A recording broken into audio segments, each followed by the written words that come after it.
When we collect raw data and we plot its frequency, we're never going to see a nice normal distribution, a bell-shaped curve. There's going to be some abnormality in the symmetry. That is very common.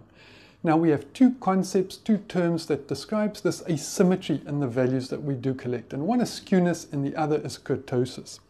Now skewness is the easiest to understand, and the term really says it all. There is some skewness in the data. There isn't symmetry. Look at this first graph. Look at the histograms, those little rectangles. The vast majority of the values occurred on the upper end of the values for that variable. And it sort of tails off towards the negative side. That's towards the left-hand side. That is negative skewness. And the next one you'll see is positive skewness, where we have a tail that goes out to the right. The vast majority of values occur on the smaller side. So that's skewness, very easy to understand. Ketosis is a bit difficult. It's a bit more difficult to understand, and there really isn't a universally accepted definition, although I think most statisticians now agree on a proper definition, but really there is still some ambiguity in its interpretation. And the newest concept really is about what happens in the shoulders. Now the shoulder of a distribution curve is that area between the little spike at the top and the little tails. That'll be the shoulder, and I'll show you something about that. What I want us to concentrate on the course though is the thickness of the tails on both sides, the thickness of those two tails. Now we do define two types of kurtosis. One is a plateaukurtic curve and one is a leptokurtic curve.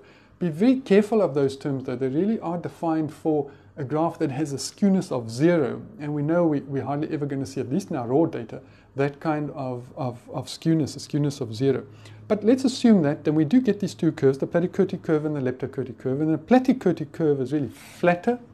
It has a broader peak and pushes more of the values out into the tails, gives us those fatter tails, and for the same t-statistic, we're really going to get a higher area under the curve, a higher p-value.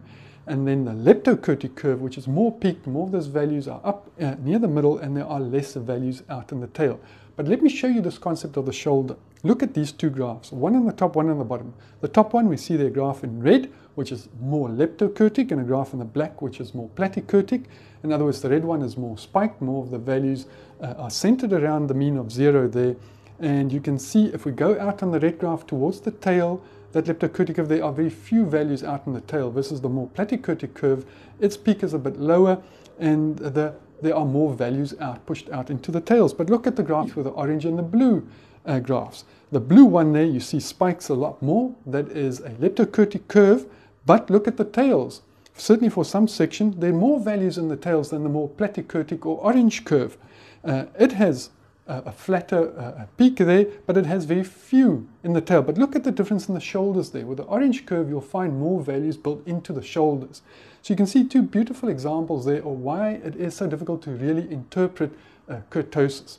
I don't want us to spend too much time on kurtosis though. We are going to deal with a normal distribution, and we're going to deal with a t-distribution, and then eventually non-parametric distributions, where we're not really concerned about the kurtosis in our distributions, purely because of the fact that in healthcare statistics, we really want enough patients or enough subjects in a trial or in a study that we really end up with a rather nice t-distribution or some form of t-distribution. And we're not that concerned about. But understand these concepts of skewness and kurtosis, and be slightly circumspect when you interpret that kurtosis. Rather have those graphs drawn out and interpret values from those graphs, and understand when you do see these, when you have fatter tails and when you have these thinner tails, depending on the shape of those shoulders.